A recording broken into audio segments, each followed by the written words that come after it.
Welcome dears. Movie की शुरुआत में हमें कैप्टन प्लानेट को दिखाया जाता है, जहाँ के शासक का नाम था ई कोरबा। वहाँ के एक साइंटिस्ट ने एक बच्चे को अपनी एक्सपेरिमेंट से बनाया था और फिर वो अपनी पत्नी को दिखाता है, बताता है ये बच्चा कोई खास बच्चा है, ये नॉर्मल बच्चों के जैसा नहीं, इसके अंदर बहुत सारी पावर है। तभी उसकी सूचना मिलती है कि ई कोरबा उसके पास आ रहा है वो बच्चा लेने के लिए, और वो अपनी पत्नी को बोलता है कि इस बच्चे को हम गलत हाथों में नहीं दे सकते और इसे दूसरे प्लेनेट भेज देंगे, मतलब अर्थ पे भेज देंगे। और फिर हम देखते हैं उसकी पत्नी उस बच्चे को एयरक्राफ्ट के अंदर बैठा देती है और उसे अर्थ की ओर भेज देती है। कुछ देर के बाद ई कोरबा के सैनिक अंदर घुस जाते हैं, जहाँ ई कोरबा वो बच्चे को पूछता है कि वो बच्चा कहाँ है और बच्चा मुझे चाहिए।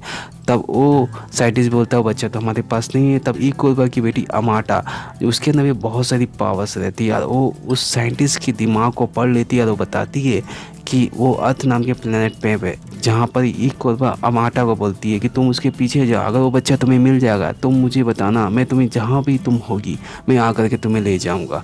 और फिर हम देखते हैं कि वो उस बच्चे के पीछे लग जाती है, जहाँ जो उस बच्चे के पीछे कर ही रही होती है कि उन दोनों की टक्कर एक स्पेस सैटेलाइट से हो जाती है, जहाँ अमाटा उस बच्चे से अलग हो जाती है और वो यूएसए की तरफ चल जाती है और वो बच्चा स्पेन की तरफ चला जाता है। फिर हमें लुपियस फैमिली को दिखाया जाता है, जिसके सामने से एक एयरक्राफ्ट आकर के गुजरता है और धरती से टकरा जाता है, जिससे वो लोग काफ़ी डर जाते हैं। फिर धीरे धीरे उस एयरक्राफ्ट के पास पहुंचते हैं, अंदर देखते हैं तो एक छोटा सा प्यारा सा बच्चा रहता है जिसकी मूछें निकली हुई थी, इससे वो काफ़ी हैरान हो जाते हैं। और फिर उस बच्चे को वो छोड़ भी नहीं सकते थे और फिर वो सोचते हैं कि हमारे पास तो एक भी बच्चा नहीं है, तो उस बच्चे को अडॉप्ट कर लेते हैं। और फिर जहाँ उस बच्चे की पावर देख कर उन्हें काफ़ी हैरान थे, यहाँ उस बच्चे को अपने घर लेके आ जाते हैं और उसका नाम हुआन रखते हैं। और फिर जैसे मिस्टर लुपेस उसका मूंछ हटाते हैं और तुरंत मूंछ उग जाती है, यहाँ तक कि वो एक डॉक्टर को एक किक में ही दीवार के उस तरफ भेज देता है, एक हाथ से कार को उठा लेता है। कुछ भी वो बच्चे में नॉर्मल नहीं था और उसके अंदर बहुत सारी पावर्स भी थी, यहाँ तक कि वो एक किक में ही एक बच्चे को फुटबॉल के साथ ही नेट के उस तरफ भेज देता है, जिससे सारे बच्चे उससे धीरे धीरे दूर होते चले गए थे। और उसका आज बर्थडे था, लेकिन उसके बर्थडे में कोई भी नहीं आता है और अपने पिता से पूछता है, तो उसके पिता बोलते हैं कि तुम्हें नॉर्मल बच्चों की तरह रहना होगा और तुमने पावर का यूज़ किया तो धीरे धीरे सभी लोग तुमसे दूर हो जाएंगे। और यहाँ पर ही हमें 20 साल बाद का समय दिखाया जाता है, जहाँ पे हुआन अब बड़ा हो चुका था।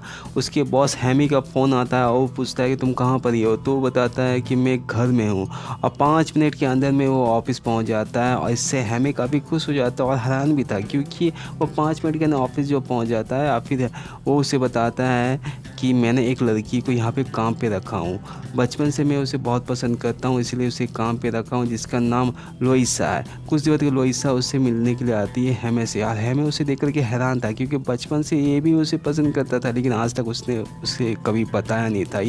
इसके बाद हमें उसके लिए वेलकम पार्टी रखता है और फिर हम देखते हैं हुआन कुछ काम से बाहर चला जाता है, जिससे आखिरी बार वो लोइसा से मिल नहीं पाता है। तो फिर उससे मिलने के लिए वो मेट्रो स्टेशन चला जाता है, जहाँ पर ही वो उसे पिज़्ज़ा खिलाने के लिए लेके जाता है, जहाँ वो पिज़्ज़ा खा ही रहे थे, एक दूसरे से बात कर ही रहे थे कि वहाँ पर कुछ बच्चे आ जाते हैं जो शरारत करने लग जाते हैं और फिर लोइसा उनके ऊपर गुस्सा करने लग जाती है और फिर गुस्सा करते करते बात बढ़ जाती है। और फिर हुआन जैसे ही उन दोनों के बीच में आता है तो हुआन बहुत बुरी तरीके से उन बच्चों से पिटा जाता है, जिससे उसे काफ़ी अफसोस लगता है, क्योंकि उसके अंदर बहुत सारी पावर्स जो थी लेकिन वो इस्तेमाल नहीं कर पाता। फिर वो मेट्रो स्टेशन में उदास होकर के बैठा हुआ होता है और फिर उसके सामने एक ट्रेन आती है जिसका ब्रेक फेल हो जाता है। फिर वो ट्रेन के पीछे वो भागता है और फिर वो ट्रेन से भी बहुत तेज़ी से आगे निकल जाता है, लेकिन वो ट्रेन को जैसे रोकने की कोशिश करता है ट्रेन रुक ही नहीं रही थी। और फिर हम देखते हैं यहाँ पर वो एक फायर पाइप को 2 पोलों के बीच में बांध देता है, जिससे वो ट्रेन रुक जाती है और बैक चली जाती है। या हुआन भी वहाँ से चेहरे को छिपा करके भाग जाता है, लेकिन एक सीसीटीवी कैमरे में वो आ जाता है। फिर सीन कट होकर हमें अमाटा की ओर दिखाया जाता है, जिसने काफ़ी ज़्यादा नाम और पैसा कमाया था। यहाँ उसने अपने प्लेनेट की टेक्नोलॉजी से काफ़ी ज़्यादा नाम कमाया था अर्थ पे। यहाँ उसके साइंटिस्ट आते हैं और बताते हैं कि वो मिल चुका है और यहाँ अमाटा ने कई सारे क्लोन्स बनाए थे।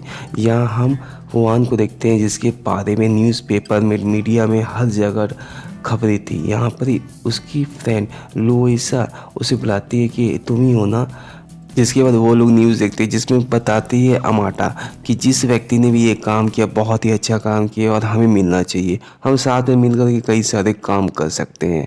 और फिर हम देखते हैं यहाँ अमाटा अपने पिता को बताती है कि वो बच्चा मिल चुका है और आप मुझे कब लेने के लिए आ रहे हैं। तब उसके पिता बोलते हैं कि मैं बहुत ही जल्द आ रहा हूँ।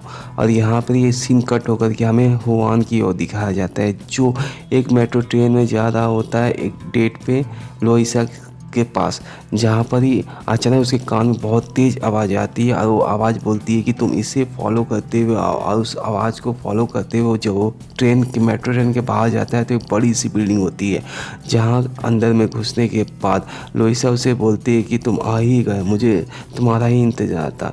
जहाँ लोइसा बोलती है कि तुम और मैं अलग प्लेनेट के और तुम्हें मेरे साथ जाना होगा, लेकिन हुआन बोलता है कि मुझे उसमें जाने में कोई भी इंटरेस्ट नहीं और मैं जा रहा हूँ डेट पे। ये सब सुनने के बाद लोइसा की गार्ड्स उसे आकर के पीटने लगते हैं और हुआन भी उसे पीट करके वहाँ से भाग जाता है। लेकिन यहाँ पर ही हुआन की पॉकेट से एक कार्ड नीचे गिर जाता है जो अमाटा के हाथ में लग जाता है, जिसमें लोइसा का एड्रेस था। यहाँ अमाटा बोलती है कि इस लड़की का डीएनए बस मिल जाए हुआन तो अपने आप ही हमारे पास पहुँच जाएगा। और यहाँ हमें एक ऑफिस दिखाया जाता है जहाँ पर ही एक रोबोट लोइसा के कप के लिपस्टिक को स्कैन करता है और उसके डीएनए को अमाटा को भेजता है। लेकिन यहाँ पर हमें वहाँ पहुँच जाता है और उस रोबोट को देख करके उसे मारने की कोशिश करता है, तब रोबोट भी उसके पे हमला कर देता है। फिर हम देखते फिर यहाँ पर ही हमें भी लोइसा को कॉल करता है लेकिन उसका कॉल लगता नहीं है। और यहाँ लोइसा हुआन के पास आती है जो उसे बोलती है कि तुम एक नंबर का फट्टू हो, तुम्हारे अंदर इतनी भी हिम्मत नहीं है कि तुम उससे प्यार करते हो और तुम ये सब कह सको। इसके बाद हुआन उसे किस कर लेता है और ये सब कुछ हमें देख लेता है। और कुछ देर के बाद वहाँ पर ही अमाटा भी पहुँच जाती है जो हमें को देखती है और उसके दिमाग को पढ़ लेती है, जहाँ पर ही वो समझ जाती है कि वो भी लोइसा को पसंद करता है और उसको बोलती है कि तुम्हें लोइसा चाहिए तो मैं तुम्हें जैसा भी बताऊंगी वैसा तुम्हें एक और उसे लोइसा का क्लोन दिखाते हैं। इसके बाद हम हुआन को देखते हैं जो अपने मम्मी पापा के पास आया हुआ होता है। उसके माता पिता उसे देख करके काफ़ी खुश होते हैं। यहाँ हुआन अपने पिता और माँ से पूछता है कि आखिर कौन हूँ मैं, मेरे अंदर इतनी सारी सुपर नेचुरल पावर कहाँ से आई है। जहाँ उसके माता पिता उसे बचपन में वो कैसे मिला था इस सारी बात बताते हैं और उसके पापा उसे अपने साथ ले जाते हैं जहाँ स्पेस क्राफ्ट दिखाते हैं जिसमें वो आया था। तब हुआन एक बटन को प्रेस करता है, तब उसमें एक होलोग्राम चालू हो जाता है जिसमें एक साइंटिस्ट उसे उसकी पावर के बारे में बताता है, उस पावर को कैसे यूज़ किया जाता है और किस तरह से वो पावर उसके लिए काम करेगा, वो सब कुछ बताता है। और वहाँ पर एक कप फिर हुआन की मम्मी हुआन के लिए एक ड्रेस बनाती है जो सुपरमैन की जैसा दिखता था और काफ़ी ज़्यादा ढीला ढाला था, जिसमें वो काफ़ी ज़्यादा अजीब लगता है। और फिर उसकी मम्मी उसे अपने साथ ले जाती है, बोलती तुम मेरे साथ चलो।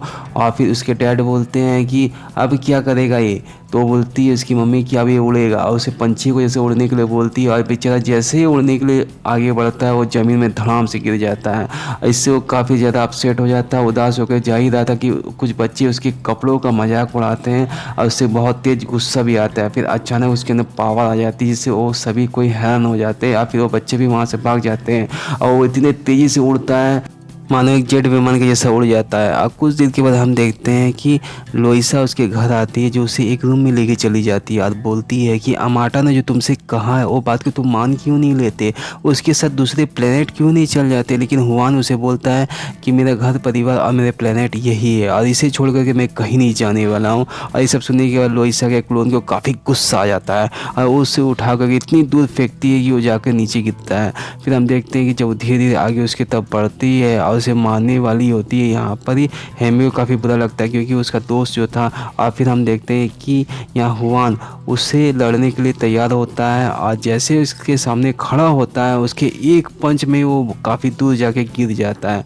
फिर हम देखते हैं यहाँ पे हुआन और उसकी बहुत ही तगड़ी फाइट होती है जहाँ हुआन बहुत ही बुरी तरीके से उसे पिटाता है। लेकिन जैसे ही वो उसकी माँ की तरफ बढ़ती है और लोइसा की क्लोन और उसकी माँ को मारने वाली होती है, यहाँ पर हुआन को काफ़ी गुस्सा आता है और एक तो रॉड से उसके गर्दन को उखाड़ के फेंक देता है जो उसके पिता के पास जाके गिरता है। यहाँ पर ही हम अमाटा को देखते हैं जो हेमे को पकड़ लेती है और उसे कैद कर लेती है।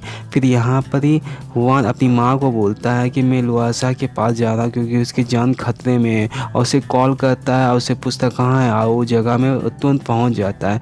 कुछ देर के बाद उसे सारी बात बताता है, समझाता है, लेकिन लुइसा को इस सब बातों पे विश्वास ही नहीं था जैसे। और फिर उससे बात करते करते लुइसा वहाँ से जाने लगती है। तभी वहाँ पर स्पाइडरमैन और बैटमैन के कॉस्ट्यूम पहने हुए कुछ लोग से उसकी बहस होने लग जाती है। तब तक अमाटा के लोग आ जाते हैं और लोइसा को पकड़ के ले जाते हैं। और कुछ देर के बाद हुआन भी उस जगह पहुंच जाता है जहां पे लोइसा को रखा गया था। वो लोइसा से बात कर ही रहा होता है कि आसपास जितने भी स्पीकर थे वो बजना स्टार्ट हो जाते हैं, उससे बहुत तेज आवाज़ आती है और धीरे धीरे हुआन कमज़ोर होता चला जा रहा था। वो अपनी पावर का यूज़ नहीं कर पा रहा था, लेकिन लुइसा और हेमी के बार बार कहने के बाद वो अपनी पावर का यूज़ करता है और सामने में दीवार में छेद करके उस दीवार को गिरा देता है और उन दोनों को बचा करके वहाँ से उड़ा करके ले जाता है। और यहाँ अमाटा अपने पिता ई कोलबा के साथ जब आती है तो हुआन वहाँ पर नहीं होता। ई कोलबा उसके ऊपर काफ़ी गुस्सा करते हैं कि 30 साल का समय मैंने तुम्हें दिया, उसके बाद भी वो आदमी तुम्हारे हाथ नहीं लगा। और ये सब सुनने के बाद अमाटा को काफ़ी गुस्सा आता है, वो अपने पिता को ही मार देती है और उसकी गद्दी पे बैठ जाती है। यहाँ हुआन अपने सभी दोस्तों के साथ अपने घर आया हुआ होता है और काफ़ी खुश रहता है। कुछ देर के बाद वहाँ पर अमाटा भी पहुँच जाती है, जो हुआन को बोलती है कि अब मुझे तुम्हारी कोई भी ज़रूरत नहीं है और सबसे पहले तो मैं तुम्हें मारूंगी और उसके बाद इस प्लेनेट को बर्बाद कर दूंगी, और बहुत बड़े और रोबोट में बदल जाती है। फिर वो हुआन के पीछे पड़ जाती है और हुआन भी जल्दी से जाता है, अपने ड्रेस को पहन लेता है और फिर उससे लड़ने के लिए जाता है। लेकिन उससे पहले हुआन के पिता उसके ऊपर गोली चलाना स्टार्ट कर देते हैं और वो हुआन के पिता को सबसे पहले पकड़ लेती है। और यहाँ हुआन को काफ़ी गुस्सा आता है और उससे लड़ने की कोशिश करता है, लेकिन हुआन उससे 1 मिनट भी टिक नहीं पाता है और हुआन को बहुत ही दूर उठा करके फेंक देती है ग्राउंड में। आपसे उसके बाद उसकी मम्मी को पकड़ लेती है और उसके बाद उसके दोस्त को भी पकड़ लेती है। लेकिन जैसे ही वो लोइसा को पकड़ने वाली होती है तब तक हुआन आ जाता है और हुआन आ करके उसके हाथ को उखाड़ करके फेंक देता है और फिर उसे बहुत ही बुरी तरीके से मारता है उस रोबोट को, और उसको पूरी बॉडी को फ्रीज करके उसको पीछे धक्का दे देता है। उसके बाद वो नीचे गिर जाता है और टूट जाता है। यहाँ पर ही अमाटा को फिर वो पकड़ लेते हैं और उसे वापस कैप्टन प्लैनेट भेज देते हैं एक स्पाइडरमैन के कॉस्ट्यूम पहने हुए आदमी के साथ। फिर हम देखते हैं इसी तरह इस मूवी का एंड हो जाता है। आई होप आपको वीडियो अच्छा लगा होगा, एक्सप्लेनेशन अच्छा लगा होगा। प्लीज़ चैनल को सब्सक्राइब करें, वीडियो को जरूर लाइक करें। मिलते हैं अगले वीडियो पे। Thank you for watching.